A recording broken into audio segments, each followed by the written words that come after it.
Good morning. My name is Pat McDonald, and I have been invited to speak today about the ministry of Open Hands United, which is one of many ministries that happen under our roof here at Burton Avenue United Church. In 2007, the congregation supported a group of us who had decided, felt called to go to Nicaragua for a short-term, relationship-based, cross-cultural experience. Initially, we went to the West Coast, but in 2012, we felt a clear call to go to the East Coast of Nicaragua, which is populated mostly by indigenous people, many of whom live in abject poverty. Since 2007, we've been able to take 17 different groups to Nicaragua. Over 200 people have been part of those groups, and they have come from 34 congregations.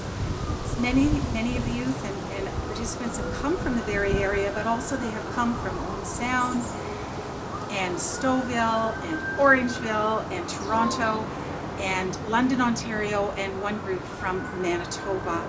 That's such a huge number of people who have been so profoundly blessed by this ministry supported by our congregation. We have been so blessed to be drawn into relationship with our friends there. We have worshiped together and sung together and shared food together. We have shared our stories. We have played baseball. We have gone swimming in rivers. We have cried together. We have laughed together. We have shared our dreams. One of the things that we feel most blessed about is that we have been in a position to offer financial support to some of the projects that have been brought to us by our Nicaraguan friends.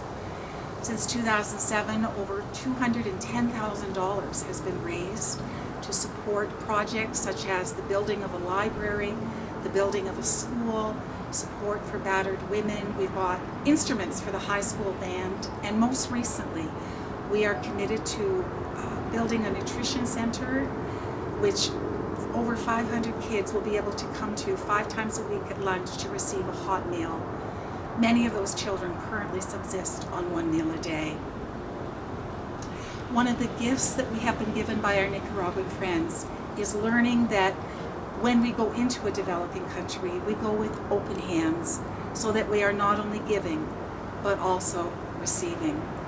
At the end of each meeting that we had with our youth who were preparing for a mission, we would gather in a circle for a blessing, and then we would say together our particular open hands blessing.